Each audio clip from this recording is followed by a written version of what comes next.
ونعوذ بالله من شرور أنفسنا ومن سيئات أعمالنا من يهده الله فلا مضل له ومن يضلل فلا هادي له ونشهد أن لا إله إلا الله وحده لا شريك له ولا نظير له ولا وزير له ولا معين له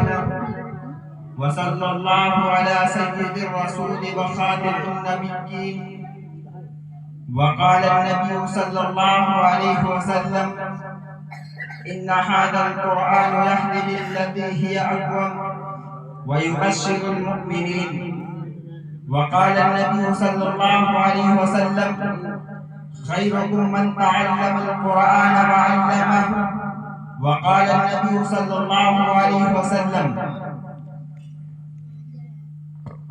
محترم حضرات، ابھی میں نے آپ حضرات کے سامنے قرآن مجید کی ایک آیت تلاوت کی ہے جس کا ترجمہ یہ ہے قرآن مجید اس راستے کی طرف لے جاتا ہے جو بالکل سیدھا راستہ ہے اور خوشخبری سناتا ہے ان لوگوں کو جو ایمان لائے اور عمل صالح کیے اور ان لوگوں کے لیے بڑا اجر ہے اور جو لوگ آخرت پر ایمان نہیں رکھتے ان کے لیے دردناک عذاب ہے۔ اللہ رب العزت نے قرآن کے پہلے پارے میں فرمایا ہے الف لام میم ذالک الکتاب لا ریب فیہ، یہ ایک ایسی کتاب ہے جس میں کوئی شک و شبہ نہیں، ھدی للمتقین اور ہدایت ہے متقیوں کے لیے، یعنی قرآن مجید کے اندر شک و شبہ کی کوئی گنجائش نہیں، یعنی قرآن مجید کے اندر شک و شبہ کا کوئی محل نہیں۔ یہ قرآن مجید ان لوگوں کے لیے ہادی اور رہنما ہے جو قرآن سے ہدایت اور رہنمائی حاصل کرنا چاہتے ہیں۔ حضور حق صحیح محمد کو وہ کتاب ملی کہ جس سے قسمت نوئے بشر چمک اٹھی کہ یہ وہ کتاب ہے جس کی کوئی مثال نہیں اور یہی کلام ہے جس کو کبھی زوال نہیں، کیونکہ اللہ رب العزت نے اس قرآن کو ہمارے نبی جناب محمد رسول اللہ صلی اللہ علیہ وسلم پر نازل کیا اور یہ ایک ایسی کتاب ہے جس کی دنیا کے اندر کوئی نظیر اور مثال نہیں، یہ نہ فصاحت میں نہ بلاغت میں نہ اوصاف میں نہ فضائل میں نہ کلام میں نہ بیان میں نہ احکام الہی میں، ہر اعتبار سے بے نظیر اور ہر اعتبار سے بامثال ہے۔ یہ وہ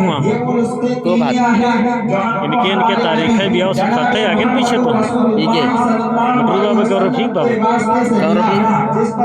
یہ خلیل بابا رفیق بابا ان کے نائے ہیں جس پر ایمان لانا کہاں پتا پروگرام کر لے رہا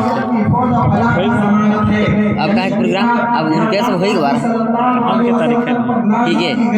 خلیل بابا اب ہوئی گئے منگنی سب ہوئی گئے ایوب کری اور روب کری منگنی ایک آگے بچے ایک دن چھوڑ گیا ایوب کی آج ہوئی وکیل کی کل ہوئی ہے۔ قرآن کے اندر باتوں کے گھسنے کی گنجائش نہ تو آگے سے ہے نہ تو پیچھے سے ہے نہ تو دائیں سے ہے نہ تو بائیں سے ہے، اس لیے کہ اس کی حفاظت کی ذمہ داری اللہ رب العزت نے خود لی اور اللہ رب العزت نے قرآن کے اندر فرمایا اِنَّا نَحْنُ نَزَّلْنَا الذِّكْرَ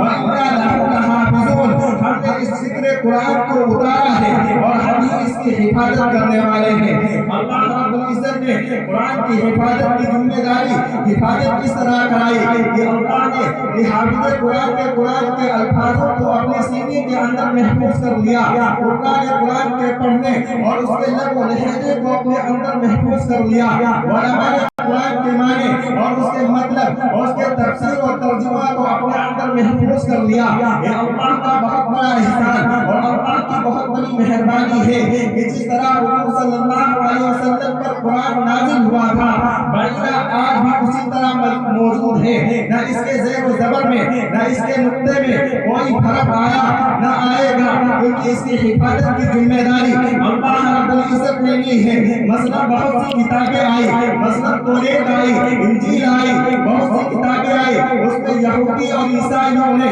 اس کے الفاظ اور معنی کو بدل دیا اور بہت سی چیزیں ان میں سے نکال دی اور بہت سی چیزیں اس میں داخل کر دی، لیکن قرآن آ جانے کے بعد قرآن کی حفاظت کا ذمہ اللہ نے لیا تھا، اس لیے کہ اس کے